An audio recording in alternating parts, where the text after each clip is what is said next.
Varoufakis, c'est un effet de mode ou c'est une alternative, je dirais, réelle pour une partie de la gauche française? Comment vous percevez les choses? Alors, je crois qu'il y a, derrière le phénomène Varoufakis, Oui. l'idée qu'il y a encore une alternative radicale pour la gauche. La gauche, en ce début du XXIe siècle, est en pleine crise d'identité. L'identité politique, sociale, économique de la gauche connaît une déstructuration littéralement gigantesque. On le voit dans tous les pays d'Europe. Et au fond, il y a d'un côté une identité sociale, réformiste, assumée, c'est celle de François Hollande en France, c'est celle de Rajoy en Espagne. C'est ce qu'Arnaud Montebourg appelle une politique de centre-droit quand il doit qualifier... Exactement. Voilà. Alors ça, voilà, c'est la social-démocratie allemande qui est associée aux chrétiens-démocrates. Et puis il y a tous ceux qui sont déçus à gauche par ce cap social-réformiste et qui sont persuadés qu'il y a encore quelque chose après la chute du communisme du côté d'un certain radicalisme. C'est le phénomène Mélenchon en France, c'est le phénomène Tsipras et Varoufakis en Grèce. Mais là aussi, on s'aperçoit que rien n'est simple, parce qu'une fois que les radicaux de gauche, au sens du radicalisme, au sens où les Américains l'entendent et non pas les Français, quand une gauche un peu extrême arrive au pouvoir, on voit très bien qu'elle éclate.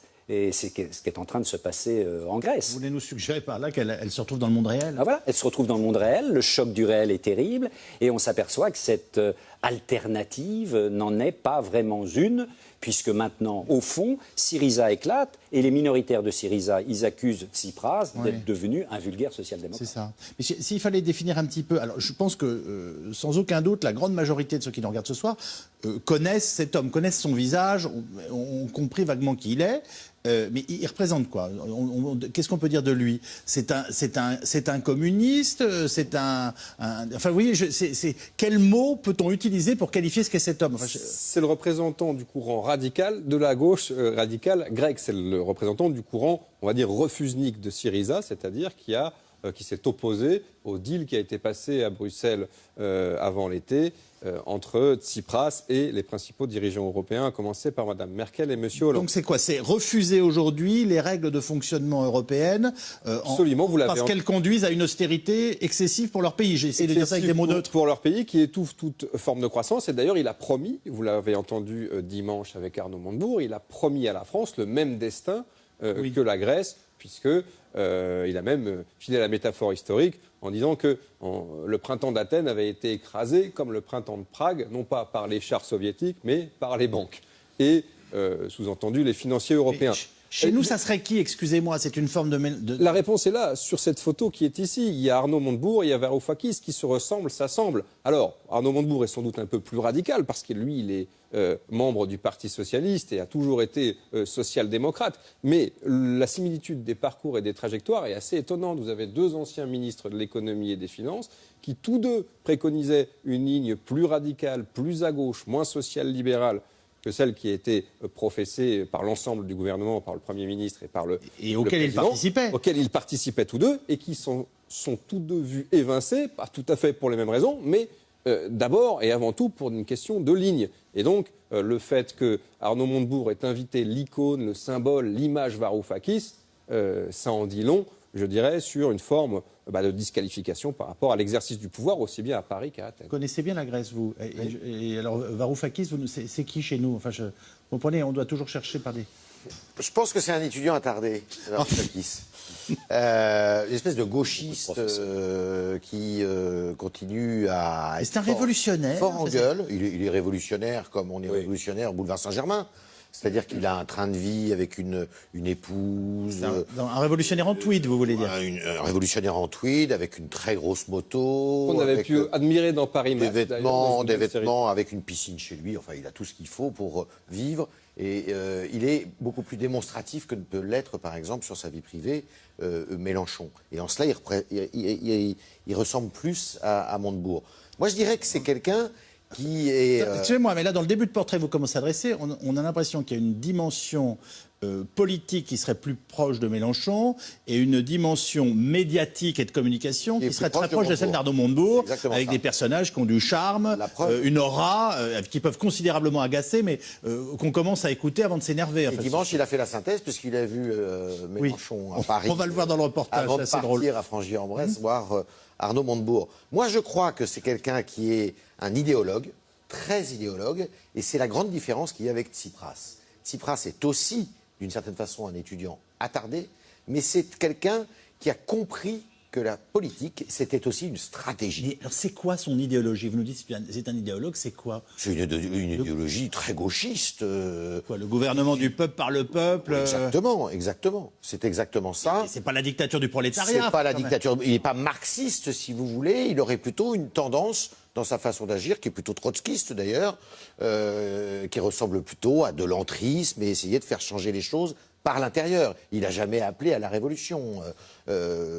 Varoufakis, il est allé à Bruxelles en essayant de changer les choses de l'intérieur, en disant à ses interlocuteurs que ce n'était pas comme ça qu'il fallait faire, mais il s'est prêté au jeu quand même. Alors que Tsipras, c'est à mon avis un tacticien politique. C'est quelqu'un qui voit un avenir politique, qui se voit un avenir politique, qu'à un côté, alors les téléspectateurs vont m'écouter, vont dire mais il exagère beaucoup, il a un petit côté gaulien dans sa posture, quand on le voit faire ses discours à la Voulie, quand on le voit évoluer, il me fait beaucoup penser dans sa tactique en tous les cas, à dire une chose et puis faire le contraire après, si ça vous rappelle quelqu'un entre 58 et 62. Oui.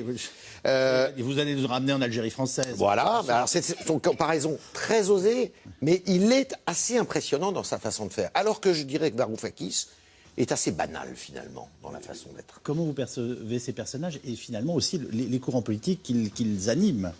Je pense que derrière tout ça, il y a un problème de rapport à la gouvernance, qui n'est pas le même chez Tsipras et chez Varoufakis. Tsipras, il a pris conscience de ce que c'était que la différence entre le temps électoral et le temps de l'exécutif, le temps de la gouvernance. On a l'impression que Varoufakis, non. Et il était en situation d'échec, Varoufakis, quand même. Il faut reconnaître les choses comme elles sont. Et je pense que derrière la question que vous posez, il y a une question très importante qui est la question du rapport des gouvernés aux gouvernants ou des gouvernants aux gouvernés. Puis des idées sur lesquelles on est élu, qu'on met en pratique ou pas, et pourquoi on y renonce et dans quel cadre. Donc c'est tout le problème derrière tout cela, à mon avis, c'est tout le problème de la gouvernance. Ça s'appelle la démocratie. Hein. Et justement, c'est une interrogation sur notre système démocratique. Je viens de découvrir le bouquin que Rosanvallon sort sur ce sujet, avec cette distinction très intéressante entre le système démocratique de l'élection, qui est effectivement tout à fait démocratique, et le système non démocratique du fonctionnement après l'élection. Et là-dessus, effectivement, nous ne nous sommes pas du tout adaptés. Et je pense que l'un comme l'autre, mais on pourrait dire la même chose de l'extrême droite, surfent sur cette inadéquation finalement entre les désirs de participation des gens au choix et la manière dont les choses sont décidées. Appliqué à la France, vous qui avez pratiqué une politique et un exercice gouvernemental et de mandat, je dirais, équilibré. Enfin, vous voyez ce que je veux dire, raisonnable au sens non péjoratif du terme. Est-ce que vous diriez, aujourd'hui dans notre pays, finalement, quand on voit des personnages de ce type, ou quand on s'interroge sur le fonctionnement démocratique, il est grand temps de passer à la 6e République, enfin... C'est pas seulement une question institutionnelle, je crois que c'est beaucoup plus profond que ça, c'est une question culturelle, c'est une question, alors je vais peut-être employer un mot qui va choquer, mais à mon avis, on est au début d'une ubérisation de la politique. C'est-à-dire que la révolution que l'on voit dans le domaine économique, globalement, pour faire simple, taxi contre Uber, vous avez parti politique contre société.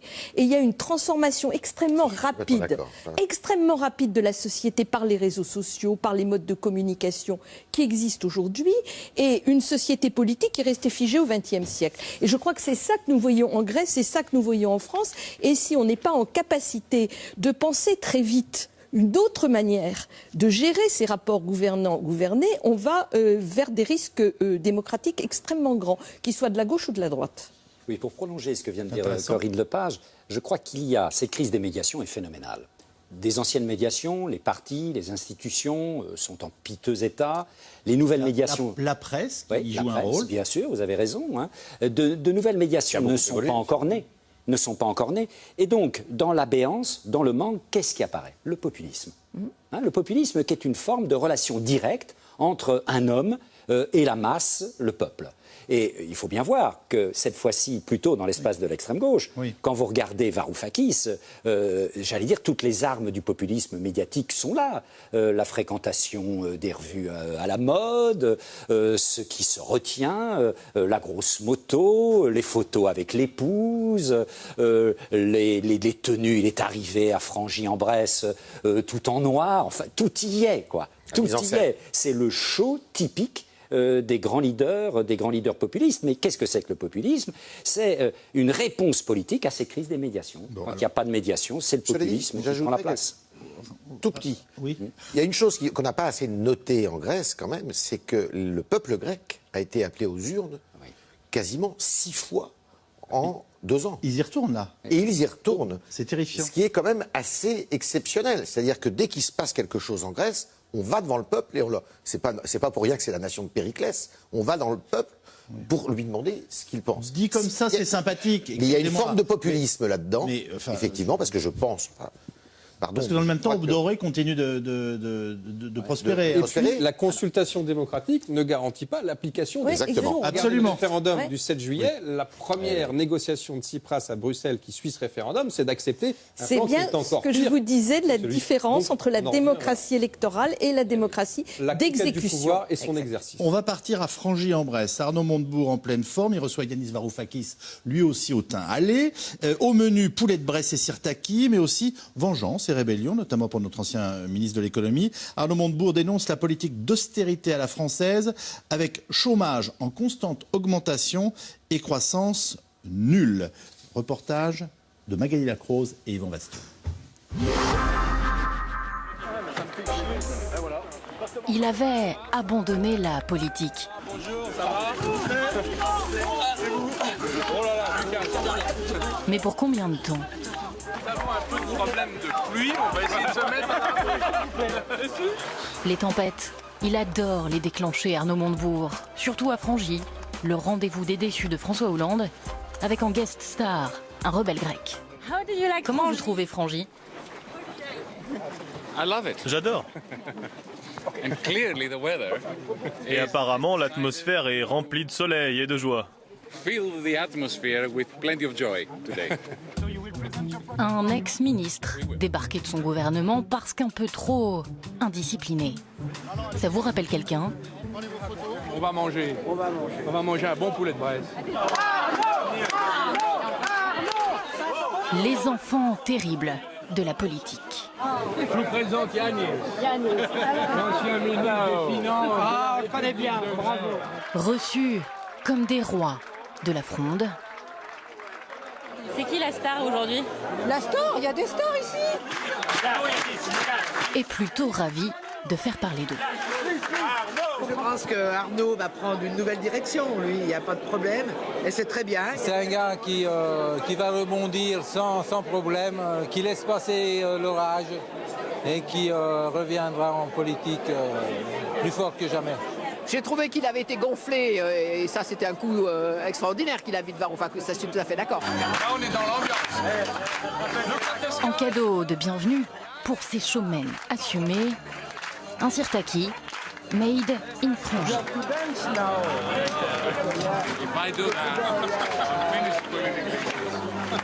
La politique, elle leur colle à la peau. Arnaud Montebourg, pour l'heure encore vice-président d'Habitat, confirme qu'il a toujours sa carte au PS et qu'il est toujours là. Je crois que la politique appartient à tous les citoyens. J'en fais un usage très modéré.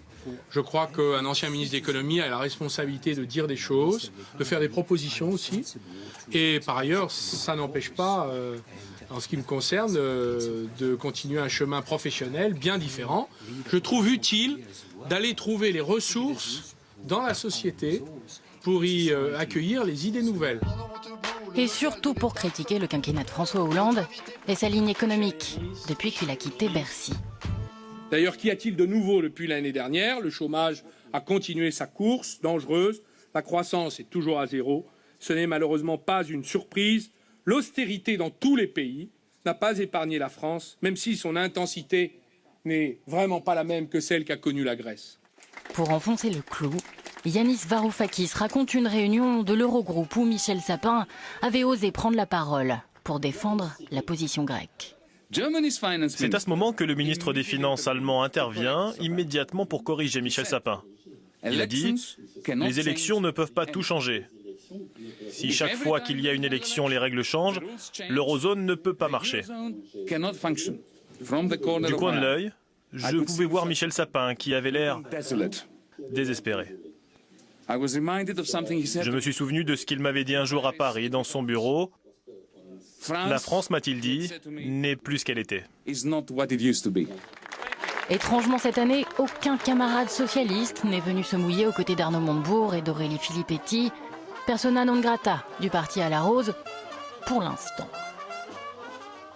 On va s'arrêter un instant sur ce que représente Arnaud Montebourg, parce que ces aspects parfois excessifs peuvent l'amener à être lui-même caricaturé par ceux qui commandent son activité politique.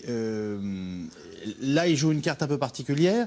Et je lis la première question de téléspectateur. Montebourg, cadre de la société Habitat, souhaite-t-il jouer un rôle important en politique en 2017 ? Est-ce qu'il est là ? Est-ce qu'il s'installe durablement ?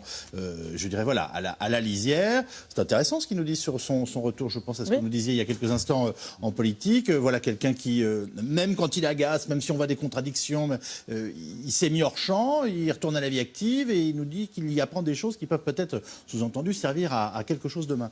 Oui. David Revaud-Dallon. Le fait de s'abreuver d'idées nouvelles, d'aller les chercher dans la participation, la consultation des citoyens, de la société civile, des entreprises, c'est formidable et c'est ce qu'on reproche évidemment au premier chef à tous nos politiques de droite ou de gauche. Donc, il y a beaucoup de ministres à qui on conseillerait d'aller retravailler un petit peu. Absolument.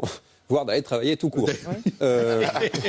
Sur le personnage Montebourg... Faire un peu de populisme, nous aussi, une fois par an. Hein. Sur le personnage Montebourg, sur ses outrances, bon, je crois que chacun se positionnera, chacun les jugera à sa manière. Après, il y a la politique, et là, je trouve qu'Arnaud Montebourg, il est en train, finalement, de perdre, de dilapider tout le capital politique qu'il avait accumulé ces dernières années, essentiellement au cours de la primaire de 2011. Souvenez-vous, c'était le troisième homme, c'est lui qui avait fait roi ou qui avait fait candidat François Hollande, ce qui lui avait permis ensuite de développer une certaine assise à la fois au sein du gouvernement et du Parti socialiste. Aujourd'hui, eh bien, ce bel édifice, il s'est tout simplement évaporé, écroulé tout simplement parce que l'année dernière, au même endroit, souvenez-vous, Arnaud Montebourg s'est laissé un petit peu emporter par...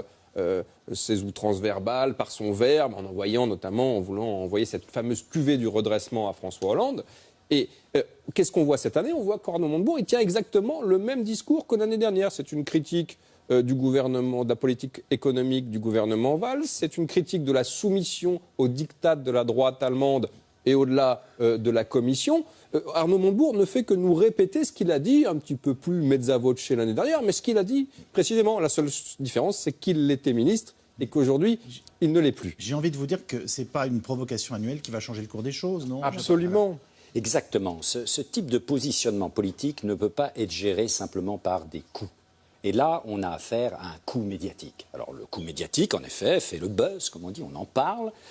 Mais ce n'est pas ça qui permettra à Arnaud Montebourg de revenir dans la course si François Hollande, par exemple, n'était pas candidat. Pourquoi ? Parce qu'entre-temps, il y a eu un congrès du Parti socialiste. Oui. Le vieux courant de gauche, qui existe toujours au congrès socialiste, a fait un score non négligeable. Plus de 20% au congrès de Poitiers. Mais il est dirigé par des hommes, Christian Paul par exemple, qui ne voient pas d'un très bon œil forcément Arnaud Montebourg comme étant leur leader naturel. Arnaud Montebourg n'a absolument pas participé à ce combat interne qui a eu lieu au Parti socialiste et qui a permis à cette motion dite B de faire le score non négligeable que cette motion a fait. Donc il y a là aussi deux manières de faire de la politique. Et on sait très bien que Arnaud Montebourg, depuis plusieurs années, est toujours marqué par une certaine forme de désinvolture en matière politique. Il ne suffit pas de s'appeler Arnaud Montebourg, il ne suffit pas de faire la bella figura, il ne suffit pas en effet d'avoir un bon mot pour peser dans la vie politique. Pour l'instant, on parle d'Arnaud Montebourg. Est-ce qu'on en parlera encore beaucoup dans 15 jours? Je voudrais vous faire remarquer qu'il y a une contradiction entre les procès qu'on leur fait parfois, et ça rejoint le point qu'évoquait Corinne Lepage, et la pratique qui est la leur. Parce que finalement, il s'est retiré du jeu, il retourne à la... Contraint et forcé. Enfin, on l'a sorti, d'accord. Mais enfin bien, il l'a fait assez élégamment pour qu'il donne l'impression en tout cas qu'il feigne bien d'organiser les choses, si je puis dire. Il retourne à la vie active. Et on est en train de dire, vous comprenez, il n'est plus dans les jeux partisans du parti, il n'a plus son équipe qui peuvent lui permettre d'être... Non mais j'entends bien, mais je veux juste vous faire remarquer on leur en demande quelque part beaucoup, ça ne s'applique pas qu'à lui. Corinne Lepage. Oui, moi je crois que cette question du rapport à la vie active, ou la société civile, si vous voulez, est quelque chose qui va monter en puissance. Il se trouve qu'avec un certain nombre de gens, on réfléchit depuis quelques mois maintenant à des primaires de la société civile pour la présidentielle. Des primaires de la société civile. C'est-à-dire d'imaginer que des gens, non pas présentés par des organisations, mais soutenus par des organisations, qui peuvent être des organisations économiques, qui peuvent être des associations, qui peuvent être diverses et variées, puissent mettre le débat sur ce qui les intéresse, ce qui intéresse l'immense majorité des gens, et essayer comme ça d'avancer pour que ce qui se passe dans la société civile, pour les transformations formidables que vous avez sur le terrain aujourd'hui, puisse avoir un écho. Parce que si vous voulez, ce dont nous parlons... Vous voulez faire une primaire des idées ? Ce serait un peu ça, et des projets, oui, effectivement. Et vous faites ça avec qui ? Eh bien, c'est un peu tôt pour en parler, mais il y a... dites donc, vous êtes en train de le faire. Je vous ai pas, en plus, on ne peut pas dire mais je brutalisé pour... Non, bien sûr que non. Mais parce que je ne veux pas vous dire avec qui je le fais. Pour l'instant, je ne suis évidemment pas toute seule, sinon ça n'aurait aucun intérêt. Enfin, il y a des gens qui devraient nous intéresser avec vous à voir si c'est jouable.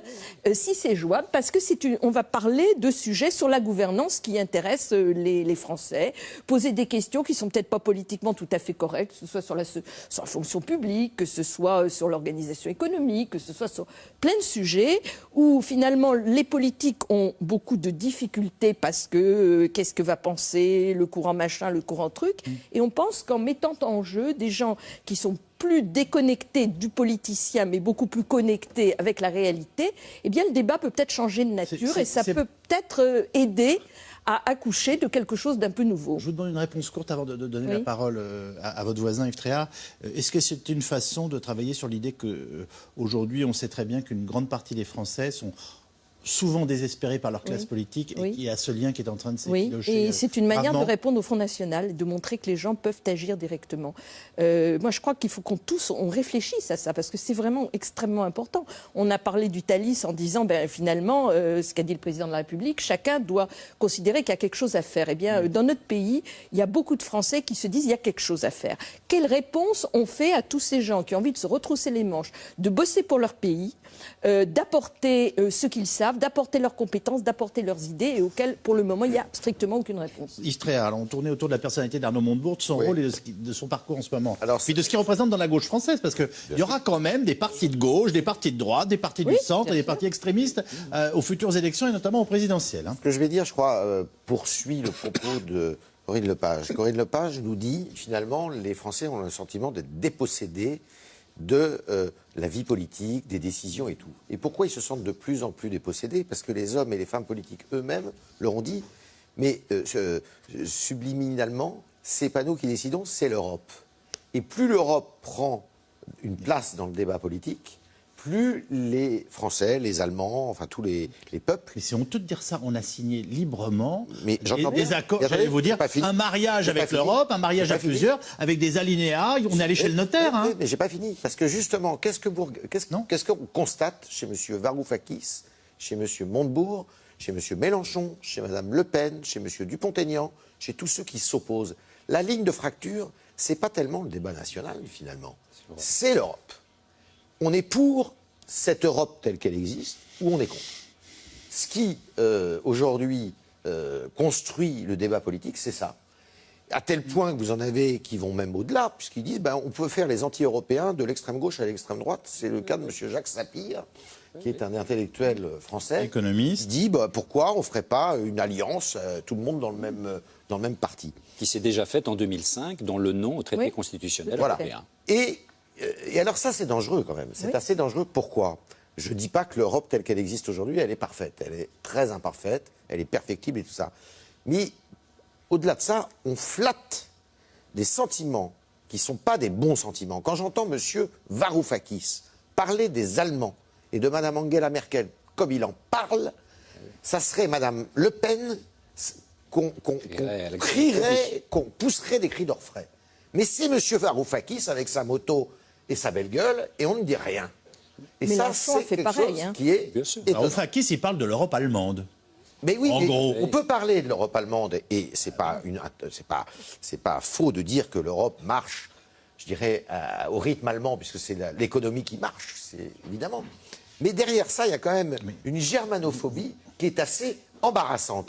Et le meeting de Frangy-en-Bresse est un meeting germanophobe, tel que moi j'ai entendu les propos qui ont été prononcés. En tout cas. Et ça, c'est assez désagréable. Qu'est-ce qui vous a choqué? Qu'est-ce qui vous a choqué? Les propos qui ont été tenus sur Angela Merkel, y compris par M. Montebourg d'ailleurs, que l'Europe était allemande. Enfin, c'est pas comme ça qu'on présente les choses. En fait, ils n'ont rien proposé à Frangy-en-Bresse.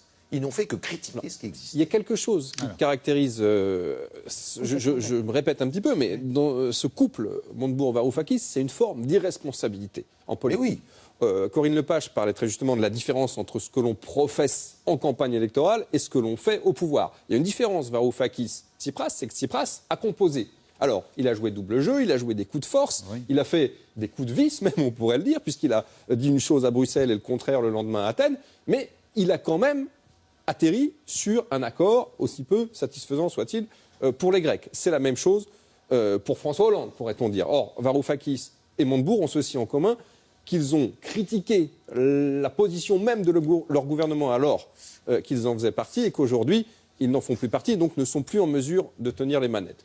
Arnaud Montebourg, il a dilapidé son capital politique. On peut très bien envisager d'aller chercher ses idées à droite, à gauche, dans les entreprises, dans la société civile. Mais il faut aussi se donner les moyens. Et si on veut participer au jeu, il faut en respecter les règles. Or, Montebourg, il ne respecte pas la règle du jeu. Il ne la respectait pas au gouvernement, se moquant ouvertement du chef de l'État. Il ne respectait pas au Parti Socialiste non plus. Il ne l'a jamais respecté au Parti Socialiste. Et aujourd'hui, c'est proche. Avec d'immenses moments de solitude.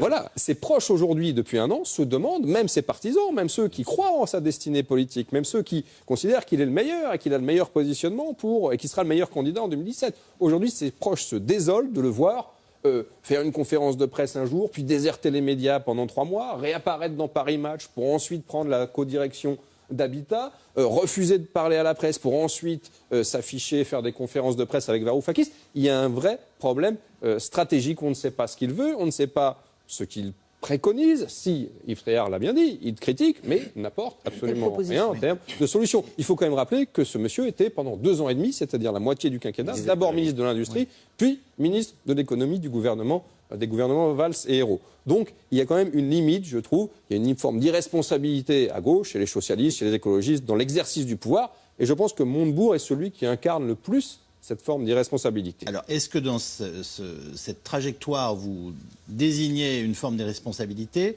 Malgré tout, il y a quelqu'un qui est en train de préparer une candidature en 2017.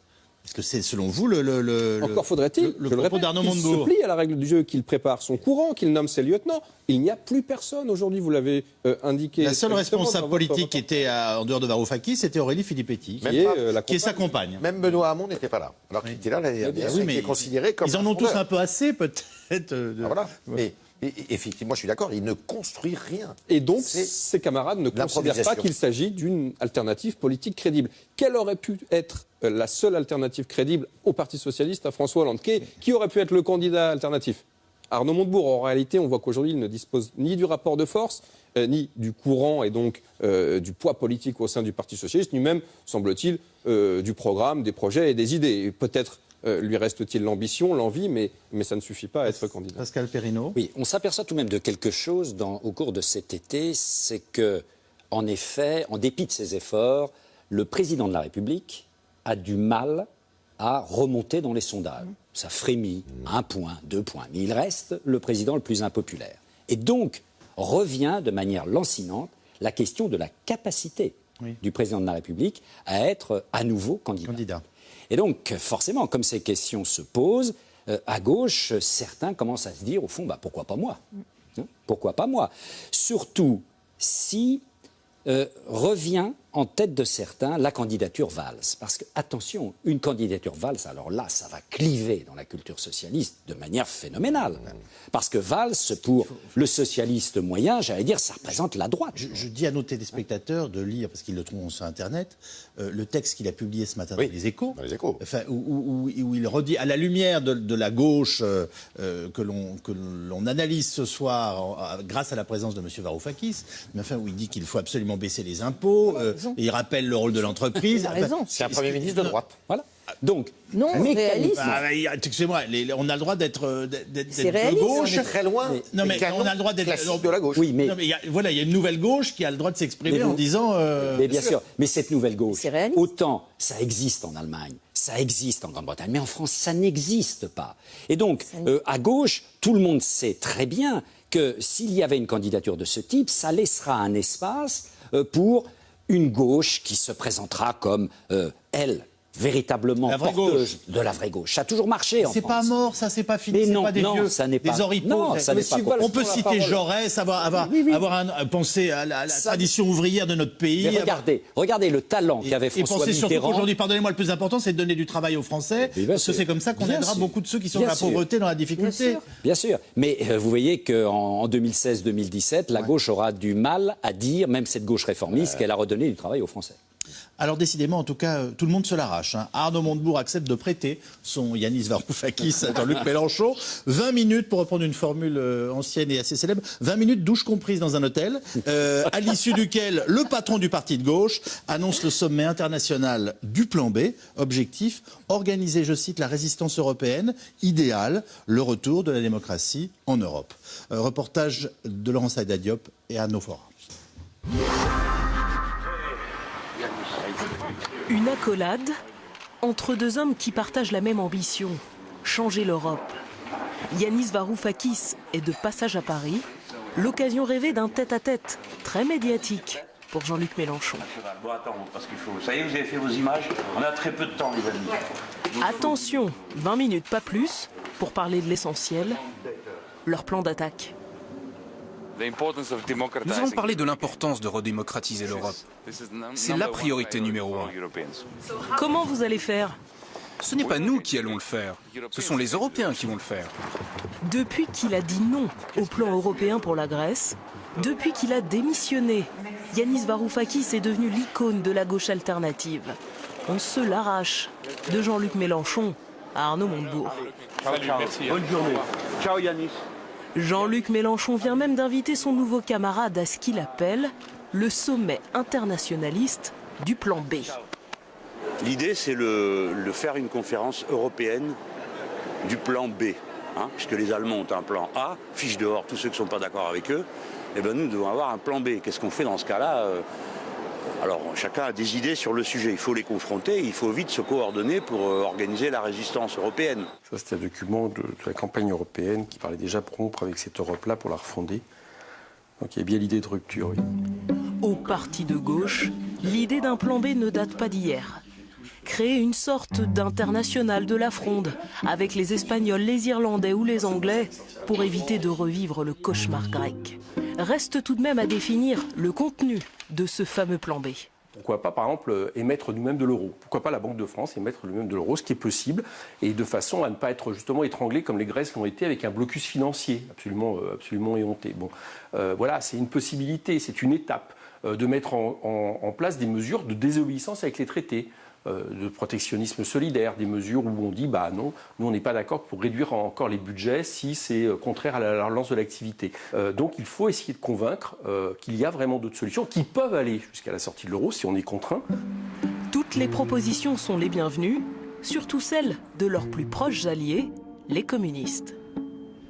On est d'accord sur beaucoup de choses. Voilà, sur la nature de la relance économique, sociale, budgétaire, sur les investissements publics, sur la démocratie à l'échelle européenne, sur la Banque centrale européenne, nous sommes d'accord. Après, il peut y avoir une question, en effet, sur est-ce que la sortie de l'euro serait un chemin permettant de faire évoluer le rapport de force, ou est-ce que ce serait aller d'une situation difficile à quelque chose de catastrophique? Il y a débat entre nous. Donc pour vous, ce serait aller vers quelque chose de catastrophique? Dans les conditions actuelles, oui. À la gauche du Parti socialiste aussi, on s'active. On tente de réunir les sociodémocrates d'Europe dans un front anti-austérité. Alors, pourquoi ne pas travailler tous ensemble sur un plan B? Il faut être d'accord sur les objectifs. Est-ce que les objectifs, c'est une réorientation profonde de la construction européenne ou est-ce que c'est y mettre fin? Si c'est y mettre fin et un retour simplement aux souverainetés nationales, alors dans ce cas-là, on aura un désaccord fort. Si par contre, c'est construire au sein de l'Union européenne aujourd'hui une force politique capable de ramener de la démocratie et de la justice sociale, alors là, oui, ça peut être intéressant. Elle a beau être divisée sur la politique intérieure française, la gauche de la gauche a peut-être trouvé dans cette bataille pour changer l'Europe un nouvel élan commun. Ce qui est intéressant dans la vie politique, c'est qu'il y a un moment où il faut mettre en phase les idées ou les slogans avec les idées et les idées avec la réalité. C'est comment, quelle politique, est-ce qu'on veut vraiment prendre le pouvoir? Alors là, en fait, ils sont en train de nous parler de mesures de désobéissance, je ne sais pas comment les qualifier, européennes. Je veux dire, à l'échelle européenne, mais c'est hallucinant d'entendre ce discours-là. Quand on signe un traité, on passe des accords avec les autres, on compte sur leurs paroles, ils comptent sur la nôtre. Enfin, c'est le minimum. La construction européenne, c'est quand même ce qui a été fait de mieux, même si je suis tout à fait d'accord, c'est très imparfait. C'est quand même ce qui a été fait de mieux depuis 50 ans. C'est un exemple. Le rapprochement franco-allemand est un exemple pour beaucoup d'autres pays dans le monde qui sont en guerre ouverte. Vivre sur la germanophobie est une absurdité et en plus très dangereux. Je rejoins tout à fait ce que disait Yves Tréhard là-dessus. Et si vous voulez, au niveau du Parlement européen, où j'étais pendant 5 ans, oui, ça représente une toute petite minorité du Parlement européen. Vous voulez dire qu'on est hors contexte total là? C'est-à-dire que moi, je pense qu'on est un peu hors sol. Ce qui agite, voilà, mais bien sûr, ce qui agite une partie de des idées qu'on essaie de comprendre ou auxquelles on s'intéresse ce soir, c'est ultra minoritaire au Parlement européen et oui, que 95% des députés qui verraient ça, ou 90, se taperaient les mains sur les cuisses. Non, parce que je pense qu'ils peuvent avoir des copains à l'extrême droite, qui retrouvent le gros problème aujourd'hui, c'est le glissement du Parlement européen vers l'extrême droite, où vous avez quand même 3 partis d'extrême droite, c'est quand même beaucoup. Ce qui fait que les modérés du Parlement européen, ça s'est quand même réduit comme une peau de chagrin. La France, aujourd'hui, si vous enlevez les députés Front National, on pèse la même chose que la Pologne. Donc il faut se rendre compte de ce que sont les nouveaux 50 députés. Il faut se rendre compte de ce sont les nouveaux équilibres au sein du Parlement européen.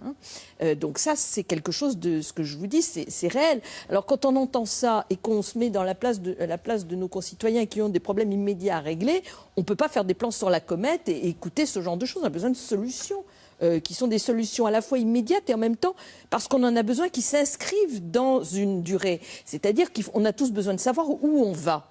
Donc c'est très important de lier le très court terme avec le long terme, savoir quelle est la direction que l'on prend. Là, franchement, quelle direction on prend? On n'en sait rien du tout. Presque que c'est le mur, la direction. Mais le problème, c'est que, et on le voit là dans le discours, les mots choisis et tout. Ils ne sont pas d'accord. C'est intéressant d'entendre le responsable du Parti socialiste, d'entendre le parti de gauche. Oui, ils sont jamais d'accord. Varoufakis, on serait tenté de dire qu'il est capable de faire des accolades à peu près n'importe qui, mais on ne sait pas s'il est en accord avec les idées de Mélenchon. La vérité, c'est que M. Varoufakis, M. Montebourg, M. Mélenchon, M. d'Artigol et M. Coquerel sont des intellectuels.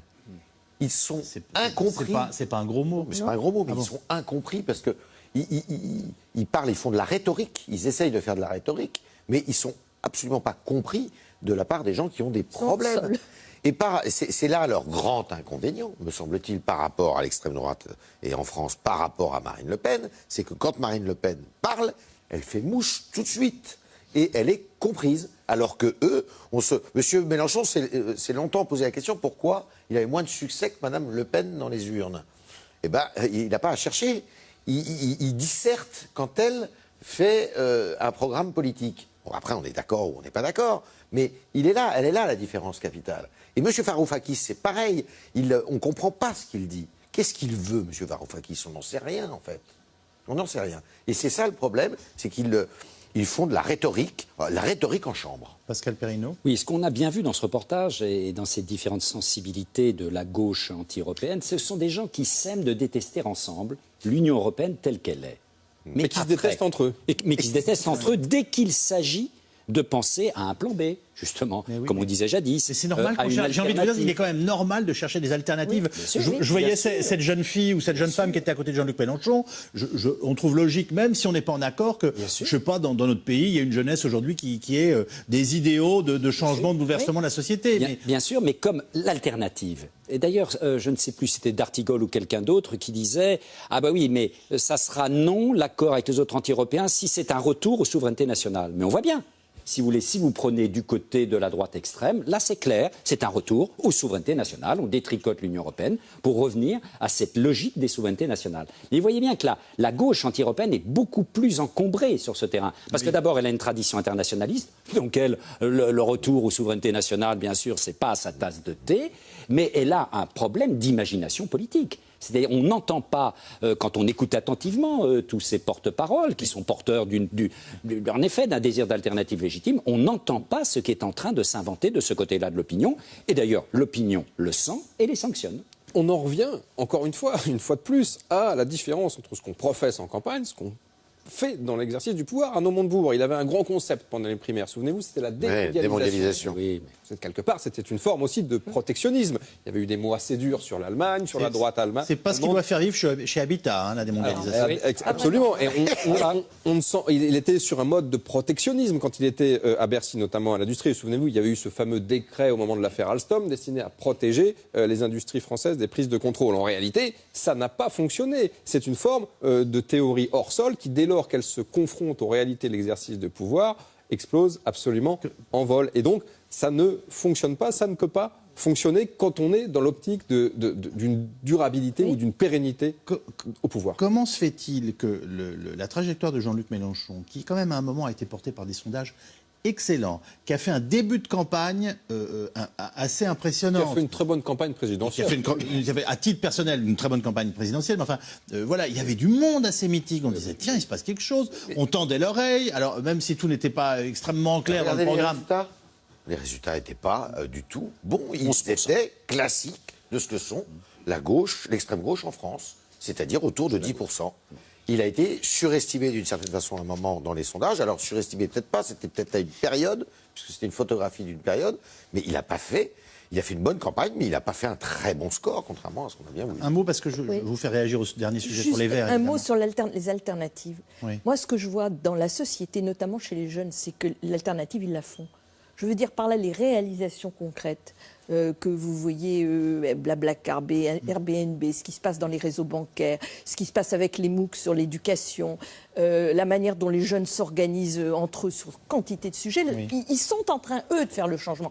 Et le risque, c'est qu'effectivement, le système démocratique, c'est-à-dire le fait d'élire quelqu'un pour prendre des décisions, soit totalement, j'allais dire, court-circuité par la transformation très rapide de la société qui s'auto-organise quelque part. Et ce que je dis n'est pas autogestionnaire, c'est simplement la constatation d'un changement. Ce qui se passe. Et ce qui se passe dans la vraie vie. Et c'est en ça que j'employais tout à l'heure le mot hors sol, parce qu'il y a quelque chose comme ça. Et la difficulté de penser le changement de notre système politique et de notre rapport gouvernant-gouverné, ce dont je parlais tout à l'heure, est pour moi quelque chose qui est complètement au centre de tout ce dont nous sommes en train de parler, parce qu'il y a une menace démocratique derrière tout ça. On part chez les Verts, université d'été, mais préoccupation, vous allez le voir, électorale d'hiver, avec les régionales de décembre et en ligne de mire, bien entendu, l'élection présidentielle. Le Parti socialiste envoie Laurent Fabius, Marisol Touraine et Axel Lemaire, 3 ministres qui découvrent qu'au second tour, eh bien, au moins 4 fédérations pourraient voter front de gauche. Et pour une fois, Cécile Duflot se tait. Il se trouve qu'elle va sortir un livre. Yacine Mili, Michael Spitzberg. Aux universités d'été des Verts, l'ambiance est toujours aussi conviviale et bio. Mais en coulisses, cette année, les divisions du parti inquiètent. À quelques mois des régionales, le match des stratégies divise. Au cœur du débat, le choix de certains candidats au régional de faire alliance avec le parti de gauche. Objectif, faire barrage au FN dans certaines régions. Mais pour la plupart des cadres du parti écolo, seule une alliance avec le PS est valable. Puis c'est incompréhensible aussi pour les électeurs. À un moment où justement nos thèmes sont tellement dans le débat, dans la vie publique, et repris un peu par tout le monde, qu'il nous faut justement mettre le paquet sur la spécificité. Et donc très clairement, et si ça devait continuer comme cela, moi je préférerais qu'il y ait une vision d'une alliance populaire, d'un grand rassemblement des forces de gauche et écologistes, plutôt que se retrouver soit tout seul, soit avec des alliés encombrants d'extrême gauche. Moi je le dis à mes amis écologistes, on ne parlera plus d'écologie, on ne fera pas d'écologie dans des régions où au deuxième tour, le débat, si on peut encore parler de débat, serait polarisé entre la droite et l'extrême droite. Le risque, il existe ici en Nord-Pas-de-Calais-Picardie, il existe en Provence-Alpes-Côte d'Azur, il existe en Alsace, Champagne-Ardenne, Lorraine, dans des régions très importantes. On ne peut pas faire comme si on ne savait pas. Il est encore temps de faire prévaloir un esprit de responsabilité. En 2010, les écologistes avaient choisi de faire cavalier seul partout. Cette fois, au total, 4 régions sur 13 discutent d'alliances plus larges avec le front de gauche. Des écolos qui frôlent la scission. Une situation de plus en plus difficile à tenir pour la chef de file du parti. Et si elle refuse toujours de parler d'alliance avec le front de gauche ou avec le PS au régional, Emmanuel Cos ne claque pourtant pas la porte au gouvernement. C'est pas la question de savoir est-ce qu'il faut aller au gouvernement, est-ce qu'il ne faut pas y aller. La question, c'est que les écologistes, quand vous êtes dans un parti politique, vous faites des choses pour peser. Donc vous croyez que les militants des autres partis politiques pensent que leurs partis n'ont pas vocation à gouverner? Évidemment qu'on a vocation à gouverner. La question et le débat qu'on doit avoir, et il aura, j'espère, lieu un jour, mais aujourd'hui il n'a pas lieu, c'est pour quels moyens, pour faire quoi? Quelle est la suite? Quels sont les projets? Et aujourd'hui, je pense que c'est au gouvernement de clarifier sa ligne. C'est pas aux écologistes de la clarifier. Mais à en croire les militants, le pari est loin d'être gagné. Tous ne sont pas encore convaincus par la politique environnementale du gouvernement.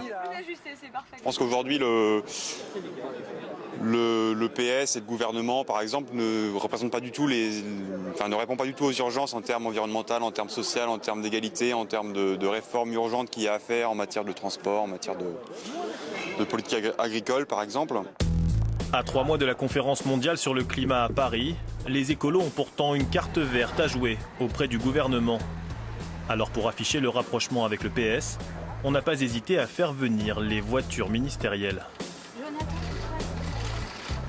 Les écologistes, par définition, depuis très longtemps, ils appellent notre attention sur les questions d'environnement et en particulier sur les questions de climat. Et donc beaucoup d'entre eux ont senti plus vite que d'autres et avant d'autres l'importance de cette question. Et moi je travaille très bien avec eux parce que ils savent que c'est tout à fait décisif. Décisif ou pas, les sympathisants Europe Écologie ne semblent pas contre l'idée d'un rapprochement. Selon un récent sondage, il serait 80% à souhaiter le retour des écologistes au gouvernement. Bon, on connaît la vie de cette famille politique, et on pourrait dire dans ses excès ou ses incohérences, et en même temps on a besoin d'écologistes en France, et ils occupent encore un espace relativement important. Est-ce que vous pensez qu'ils sont totalement à côté de la plaque? Non, il y en a. Alors, on ne peut pas faire de généralité parce qu'ils sont tellement différents. Pas de généralité. Les uns des autres. Non, mais c'est vrai. Vous avez eu un petit exemple de l'éventail. Hein. Moi, ce que je constate, c'est quand même qu'on est en face d'une prise de conscience de ce qu'on est en face d'un gros problème, qui est le problème climatique, qui est le problème de l'extinction des espèces au niveau de la biodiversité et qui est le problème de santé environnementale. Oui. Bon, il y a encore des climato-sceptiques, mais enfin disons que franchement, ils sont plus très nombreux. Tout ça, c'est des choses que porte l'écologie depuis 30 ou 40 ans. Deuxièmement, il y a une possibilité de développement économique, c'est tout le travail que j'ai fait dans le rapport que j'ai remis à Ségolène Royal sur la nouvelle économie, qui montre très bien qu'on a une faculté de développement absolument formidable. Les écologistes, ils devraient être à fond la caisse, si j'ose dire, sur ce sujet-là. De dire, voilà, nous, on est porteurs d'un modèle de développement qui marche, qui crée de l'activité économique, qui crée de l'emploi, qui favorise les entreprises. Deuxièmement, on est tout à fait conscient qu'écologie et économie, ça se marie, ça marche ensemble et qu'il n'y aura plus d'économie si on ne prend pas en compte l'écologie, parce que ça me paraît être une évidence, et on se retrouve avec effectivement des querelles politiciennes sur le point de savoir si on va avec le Front de gauche, si on n'y va pas, etc. C'est, je dirais, pour des gens qui défendent l'écologie, comme je le fais avec beaucoup d'autres depuis des années, c'est catastrophique. C'est catastrophique parce que... Pourquoi vous n'avez jamais rejoint cette... ELV Oui, cette parce que je ne suis pas d'accord. D'abord, il y a plein de sujets sur lesquels je ne suis pas d'accord avec eux, notamment sur la vision économique. Je ne suis pas d'accord avec eux sur la politique internationale. Je ne suis pas d'accord avec eux, par exemple, sur la politique migratoire. Je ne suis pas d'accord avec eux. Moi, je suis une laïque convaincue. Il y a beaucoup de communautaristes chez les Verts. Bon, il y a donc beaucoup de sujets sur lesquels on n'est pas du tout d'accord. Mais il n'empêche que j'y ai beaucoup d'amis et qu'il y a ce qu'on appelle les environnementalistes qui pourraient tenir exactement le discours que je suis en train de vous tenir. Donc il y a une forme d'incapacité d'organisation de tout ce mouvement-là et je dirais de rapport avec, j'en reviens à mon point de départ, avec la société civile. Et c'est ce qu'avait essayé de faire Danny Cohn-Bendit avec Europe Écologie, qui est devenu les Verts. Et il y aurait eu Europe Écologie aujourd'hui, je vous assure que les choses seraient très différentes. Sauf que l'appareil vert a bouffé Europe Écologie, pour parler clairement. Et c'est bien dommage, c'est non seulement dommage pour ce mouvement, mais je dirais que c'est dommage de manière plus générale pour la vie politique française, parce qu'on aurait pu pousser quelque chose qui était très novateur et donner la place, parce que c'est ce que voulait Cohn-Bendit, à toute cette expression de la société civile, parce que pour moi, les deux sont liés. Alors que nous parlons d'idées, David Revaud-Dallon, qui, à mon avis, ne font quasiment plus débat au sein de la société française, parce que de droite, de gauche, du centre ou non encartés, les Français savent qu'on est confronté à des échéances et qu'ils ont une planète à préparer pour leurs enfants et leurs petits-enfants. Bien sûr, j'ai envie de dire, et je pense que je ne m'avance pas trop, que ces thématiques, ces préoccupations, ces peurs, elles sont majoritaires dans la société française. Et bien sûr, cet exemple de juin 2009 de liste Europe Écologie est très intéressant, parce que vous aviez à l'époque bon, certes, vous aviez une volonté de sanctionner le PS qui sortait de son congrès de Reims. Vous savez, il y avait eu ces histoires de fraude. Donc l'électorat de gauche ne voulait plus des socialistes. Il y avait eu une bonne campagne menée par la figure charismatique de Danny Cohn-Bendit. Il y avait bien sûr ce terreau très favorable, culturel presque, dans la société française. Et donc, à l'arrivée, on avait eu des écologistes qui avaient fait 16%, soit jeu égal avec le Parti socialiste. Aujourd'hui, tous ceux à quoi on vient d'assister et auquel on assiste finalement à chaque congrès, à chaque débat interne, avec des enjeux politiciens au sein des Verts, avec des divisions permanentes, avec des quêtes de leadership, avec un débat qui dure depuis mai 2012. Faut-il ou ne faut-il pas participer au gouvernement ? Les écologistes, il faut le rappeler, ont participé pendant 2 ans, on était très contents. Cécile Duflot, on est parti, a sorti 2 mois après un livre pour dire pique-pendre de la politique de François Hollande et de l'exécutif auquel elle avait participé sans scier pendant 2 années. Et aujourd'hui, on a un débat qui ressurgit. Et évidemment, je suis prêt à en prendre le pari ici, on aura en janvier des écologistes, et sans doute des importants, au gouvernement. Donc, il faut à un moment, je pense, arrêter ce fonctionnement totalement politicien en chapelle, courant et en compétition pour le leadership, pour mettre en adéquation, une fois de plus, les préoccupations, les propositions en termes de politique publique avec ce que veut et ce que demande la société. Vous venez de nous annoncer leur retour au gouvernement au printemps ? Je dirais plutôt en décembre. C'est une prise de risque de ma part, c'est un pari, mais je suis prêt à le faire sans trop trembler. Pascal Perrineau. Oui, mais on voit bien en les écoutant, tous ces écologistes dans leurs différentes sensibilités, Dieu sait, elles sont nombreuses en dépit de leur petit nombre. Parce qu'il ne faut pas oublier, la dernière présidentielle, Eva Joly, c'est 2,3% de l'électorat. C'est d'ailleurs l'étiage à peu près traditionnel des écologistes. Je rappelle que j'avais fait près de 2% à moi toute seule.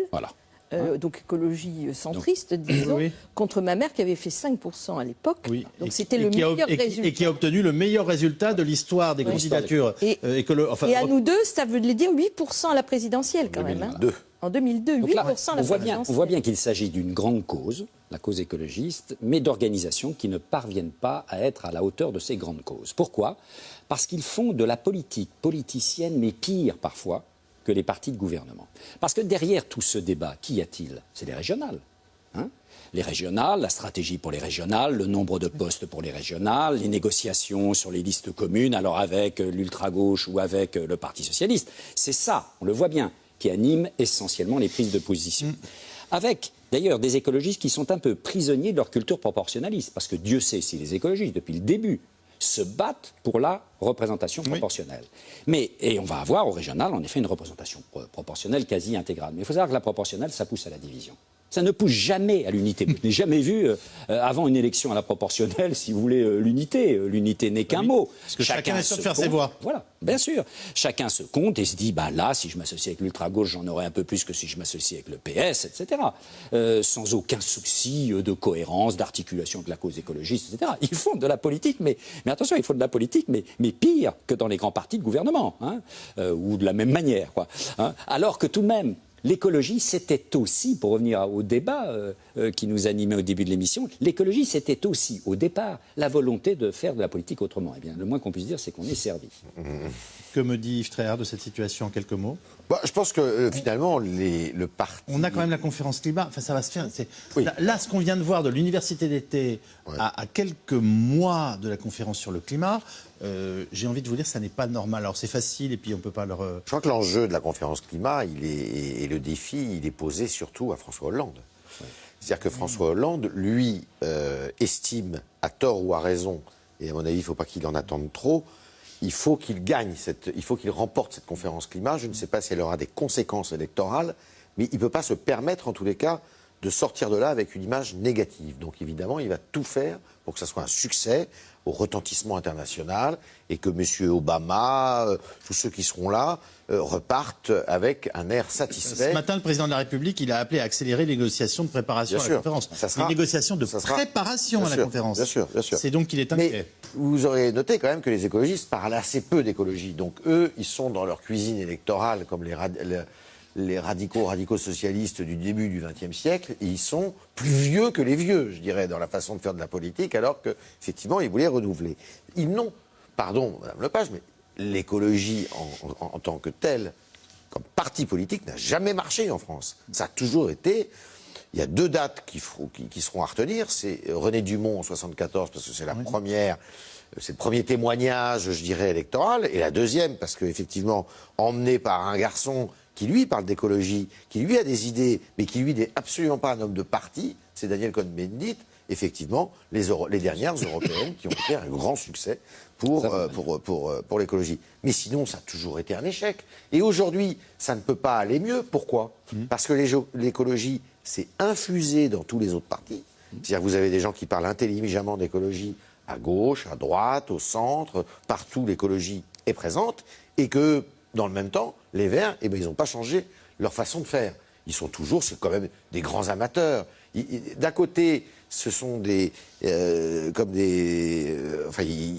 sont dans la magouille électorale permanente, et d'un autre côté, ils sont quand même complètement incohérents, pas du tout construits, sans stratégie, Bon, c'est quand même assez lamentable même de voir ça. Alors que l'écologie est probablement, je ne sais pas si c'est une idéologie, mais en tous les cas, c'était une idée qui est porteuse pour le XXIe siècle. Comment tout cela va se télescoper? C'est-à-dire au même moment, des élections régionales avec, on a compris, des négociations pour enfin, il ne faut pas dire ça avec mépris, mais pour l'instant, c'est quand même...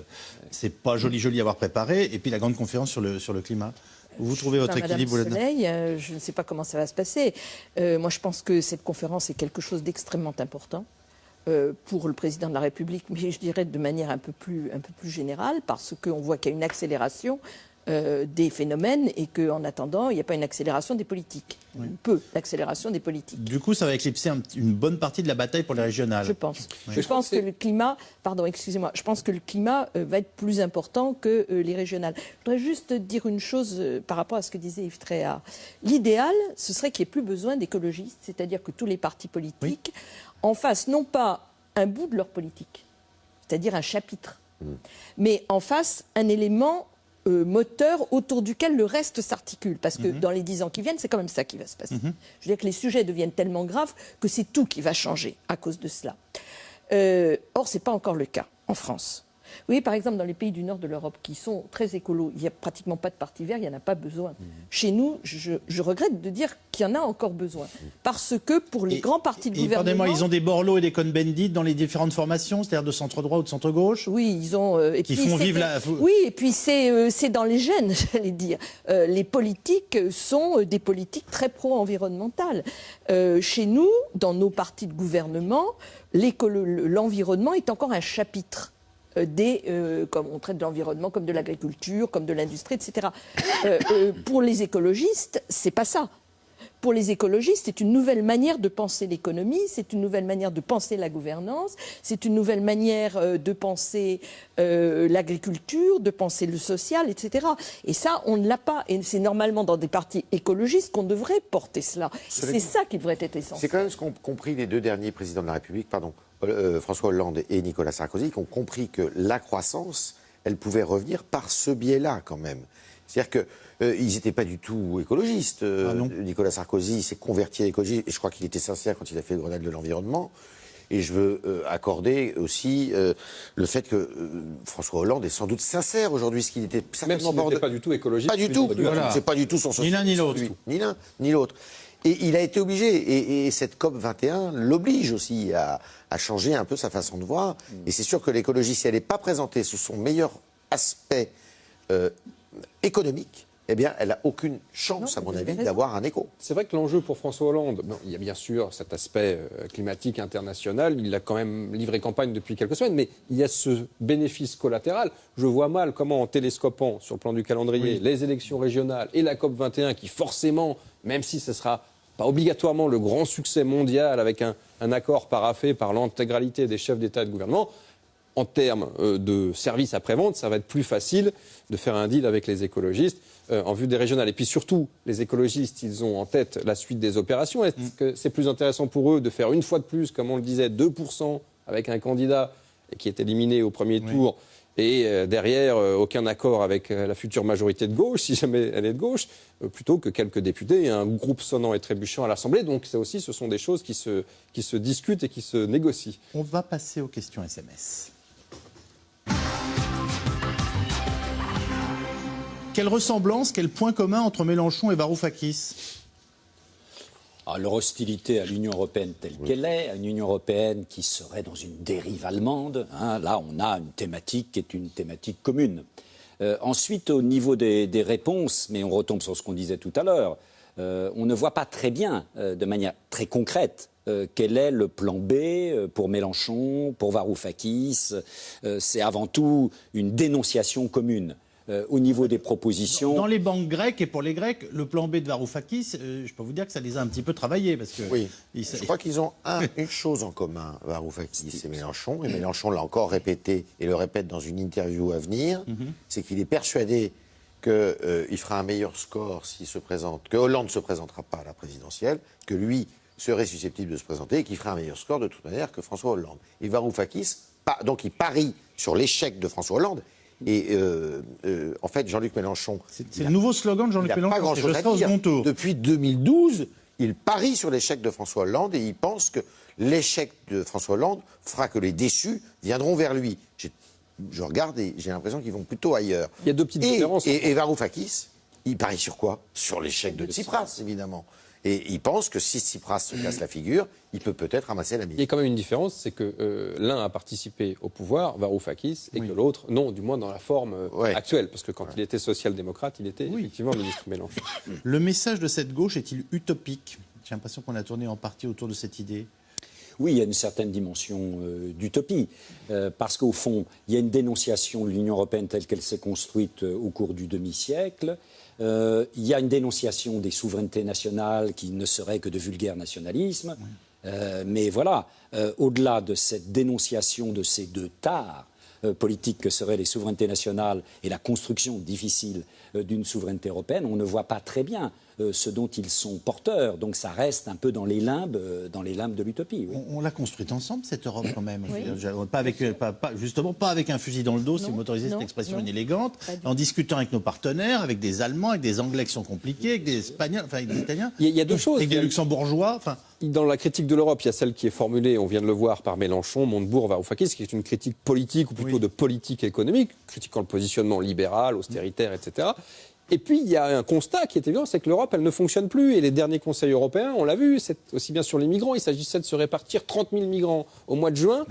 Après des heures de négociations, ça a été impossible. 30 000 migrants, nous sommes 29 quand même, il faut le rappeler. Deuxième élément très concret, la négociation sur la Grèce. On a quand même vécu, on ne va pas le refaire ici, mais un feuilleton totalement ahurissant qui montre que le Conseil d'État, le Conseil des chefs d'État et de gouvernement ne fonctionne plus. Il y a quelque chose à revoir en termes de politique interne, d'efficacité. En fait, on est passé d'un système européen, c'est-à-dire où la Commission, je pense à la Commission de l'Or, par exemple, jouait un rôle clé, à un retour au rôle du Conseil, c'est-à-dire des chefs d'État et de gouvernement qui ont repris le bébé. Et donc, voilà, vous avez forcément un choc des États qui se joue au sein du Conseil. C'est une somme d'égoïsme national. Voilà. Et vous n'avez plus l'esprit au lieu d'avoir un esprit de synthèse. Européen qui était un esprit de recherche de synthèse. Et là, on a un vrai souci, c'est vrai. Vous gardez la parole. La démocratie participative, 3 petits points, nous dit un téléspectateur. Ne nous a-t-on pas déjà vendu le concept? Je pense que ça répond à ce que vous nous avez annoncé tout à l'heure. Enfin, voilà. C'est pas seulement il y a Ségolène aussi là-dedans. C'est pas seulement une question de démocratie participative, c'est une question beaucoup plus générale des modalités de prise de décision et surtout de la prise en compte de ce qui se passe dans le monde réel par les décideurs politiques. Je crois que le manque de confiance, et finalement c'est un mot qu'on n'a pas du tout utilisé au cours de ce débat, pour moi c'est central. C'est-à-dire qu'il n'y a pas de confiance du haut vers le bas et il n'y a aucune confiance du bas vers le haut. Et ça, c'est un des drames de la société française. Il faut renouer ce lien de confiance et c'est un travail à faire des deux côtés. Et ce n'est pas seulement une question de démocratie participative. Si je puis me permettre, vous avez commencé votre propos tout à l'heure en parlant de l'ubérisation de la politique. Oui. Je crois que la société... En référence, je le rappelle pour nos téléspectateurs, à ce système parallèle qui s'est mis en place, qui a un succès absolument international, mais qui évidemment défrise beaucoup les taxis français. D'une certaine façon, la société ne fonctionne plus à la verticale, mais à l'horizontale. C'est-à-dire que chacun est l'acteur d'une société et il ne prend plus ses ordres ou ne commande plus. Et c'est ça, la politique va à terme, à mon avis, effectivement être en but à ce défi. David Revaud-Dallon, pourquoi Arnaud Montebourg ne quitte-t-il pas le PS ? Parce qu'il y a peu d'espace à la gauche du PS, qui est déjà, on vient de le voir, saturé par Mélenchon, par le Parti communiste, par les écologistes. Donc sans doute espère-t-il et considère-t-il que les meilleures parts de marché à conquérir sont à l'intérieur du PS. Et puis c'est un socialiste, il a toujours été socialiste, il a cet habitus, comme dirait Pierre Bourdieu, des congrès socialistes, des militants, des courants, donc c'est sa maison. On l'a vu, il est encore, alors vous me direz c'est Frangy, mais il est encore populaire, hein, il a autour de lui... Oui, enfin ça ce sont ces militants à Frangy qui viennent traditionnellement chaque année, ils étaient un peu moins nombreux que d'habitude. Je doute qu'il fasse vraiment recette et attire les foules si d'aventure il organisait un meeting au Cirque d'Hiver. La dernière chose, pour expliquer sa volonté de candidature et son ambition, c'est qu'il considère véritablement que François Hollande est mauvais. Il le considère depuis toujours, il l'avait un petit peu mis en sourdine à son arrivée au gouvernement, mais qu'il est bien évidemment meilleur que lui et en position de le battre. C'est une appréciation que beaucoup ont eue avant lui, y compris à droite. N'est-ce pas la gauche de la gauche qui risque de compromettre le Parti socialiste lors des prochaines élections ? On va le voir d'ailleurs dès les régionales. Oui. Parce que dans ces régionales, il y a de nombreuses régions où tout de même la grande question, c'est est-ce que la gauche sera présente au second tour ? Et là, la présence, ici et là, dans des régions exposées, comme le Grand Est, Nord-Pas-de-Calais, Picardie, PACA, la présence d'une gauche à gauche, éventuellement associée avec des écologistes, peut faire disparaître le Parti socialiste. Donc il y a de vrais risques. La logique de la proportionnelle est une logique qui peut être assez redoutable. Et on voit que c'est d'ailleurs ce qui anime le débat chez les écologistes. Les écologistes ont-ils envie de prendre cette responsabilité, c'est-à-dire de ceux qui ont envoyé la gauche, d'une certaine manière, au tapis? La gauche ne doit-elle pas se réinventer? Alors c'est une question extrêmement large, mais... Ça c'est une grande question, mais ça fait longtemps qu'elle aurait dû se réinventer. Je pense qu'il n'y a pas, en France en tous les cas, de figure qui a réussi à réinventer la gauche. Alors ça dépend quelle gauche on parle. Puisque si on parle de la gauche, c'est-à-dire d'une gauche dure, de rupture, qui veut tout refaire, c'est pas pareil que le Parti socialiste. Au Parti socialiste, c'est très simple, il y a toujours eu 2 partis socialistes en France. Parti socialiste classique, traditionnel, dans la ligne de Blum, et qui est incarné aujourd'hui par Martine Aubry, d'une certaine façon, François Hollande qui fait la synthèse, et puis la deuxième gauche, ce qu'on a appelé la deuxième gauche, ce que Mitterrand appelait la gauche américaine, et qui incarne parfaitement Manuel Valls aujourd'hui. Qui ambitionne d'ailleurs de transformer, pardon Pascal, la gauche et le Parti socialiste en maison commune de la gauche et du centre. Mais il y a une question très importante d'ailleurs, ça. C'est vrai qu'au début du XXIe siècle, la gauche en France et en Europe est en pleine crise d'identité. Il y avait l'identité communiste, c'est mort en 1989. Il y avait encore l'identité social-démocrate, elle est en train de mourir aujourd'hui. Et la gauche n'a pas inventé une troisième gauche. Merci. Ça va venir, je Peut-être. pense. Comme la droite qui devra bien sûr. aussi se réinventer.